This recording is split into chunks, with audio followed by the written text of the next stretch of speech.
ಭಜನೆ ನಿಲ್ಲಿಸಿ ಎಂದು ಚಿಕ್ಕಮಗಳೂರಿನ ಈಶ್ವರ ದೇಗುಲದ ಮುಂದೆ ಮುಸ್ಲಿಂ ವ್ಯಕ್ತಿಯ ಹೈಡ್ರಾಮಾ. ದೇವಾಲಯದ ಘಂಟೆ ಜಾಗಟೆ ಶಬ್ದದಿಂದ ಕಿರಿಕಿರಿ ಆಗುತ್ತಿದೆ ಎಂದು ಪೊಲೀಸರಿಗೆ ದೂರು.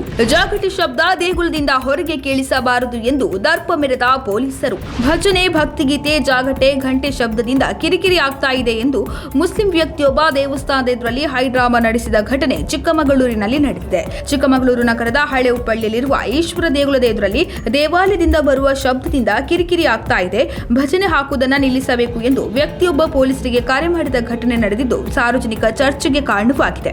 ಚಿಕ್ಕಮಗಳೂರು ನಗರದ ಹಳೆ ಉಪ್ಪಳ್ಳಿಯ ಈಶ್ವರ ದೇವಸ್ಥಾನದಲ್ಲಿ ಪ್ರತಿದಿನ ಬೆಳಿಗ್ಗೆ ಸುಮಾರು 6:30ರಿಂದ 7 ಗಂಟೆಯವರೆಗೆ ಸುಪ್ರಭಾತ ಹಾಗೂ ಜಾಗಟೆ ಮೊಳಗಿಸಲಾಗುತ್ತದೆ. ಜೊತೆಗೆ ಬೆಳಿಗ್ಗೆ 15 ನಿಮಿಷ ಮತ್ತು ಸಂಜೆ 15 ನಿಮಿಷ ಜಾಗಟೆ ಹಾಕುವ ಆಚರಣೆ ನಡೆದು ಬರುತ್ತಿದೆ.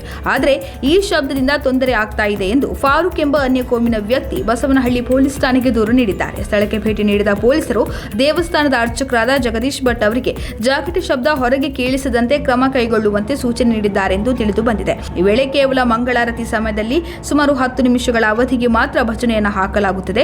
ಮಂಗಳಾರತಿ ಪೂಜೆಗೆ ಕನಿಷ್ಠ ಅರ್ಧ ಗಂಟೆ ಬೇಕಾಗುತ್ತದೆ ಎಂದು ದೇವಾಲಯದ ಆಡಳಿತ ಮಂಡಳಿ ಸ್ಪಷ್ಟಪಡಿಸಿದೆ. ಹಾಗಿದ್ದರೂ ಜಾಗಟೆಯನ್ನು ಗರ್ಭಗುಡಿಯಲ್ಲಿ ಇಟ್ಟುಕೊಳ್ಳುವುದು ಹಾಗೂ ದೇವಸ್ಥಾನದ ಸುತ್ತ ಎತ್ತರದ ಗೋಡೆ ನಿರ್ಮಿಸುವಂತೆ ಪೊಲೀಸರು ಸಲಹೆ ನೀಡಿದ್ದಾರೆ ಎನ್ನಲಾಗಿದೆ. ಹಿಂದೂ ದೇವರ ಪೂಜೆಗೆ ಇಂತಹ ಪರಿಸ್ಥಿತಿ ಎದುರಾಗುತ್ತಿದೆ ಎನ್ನುವುದು ನೋವು ತಂದಿದೆ. ನಾವು ನಮ್ಮ ಆಚರಣೆ ಮಾಡುತ್ತೇವೆ, ಇತರರ ಆಚರಣೆಗಳಿಗೆ ಗೌರವ ನೀಡುತ್ತೇವೆ, ನಮ್ಮ ಆಚರಣೆಗೂ ಗೌರವ ನೀಡಬೇಕು ಎಂದು ಅರ್ಚಕ ಜಗದೀಶ್ ಭಟ್ ಬೇಸರ ವ್ಯಕ್ತಪಡಿಸಿದ್ದಾರೆ. ಧಾರ್ಮಿಕ ಆಚರಣೆ, ಶಬ್ದ ಮಾಲಿನ್ಯ ಹಾಗೂ ಪರಸ್ಪರ ಗೌರವ ಈ 3 ವಿಚಾರಗಳ ಮಧ್ಯೆ ಸಮತೋಲನ ಸಾಧಿಸುವುದು ಅಗತ್ಯವಾಗಿದೆ. ಈ ಪ್ರಕರಣಕ್ಕೆ ಸಂಬಂಧಿಸಿದಂತೆ ಪೊಲೀಸರು ಹಾಗೂ ಸ್ಥಳೀಯರು ಮಾತುಕತೆ ಮೂಲಕ ಪರಿಹಾರ ಕಂಡುಕೊಳ್ಳುವ ನಿರೀಕ್ಷೆ ಇದೆ.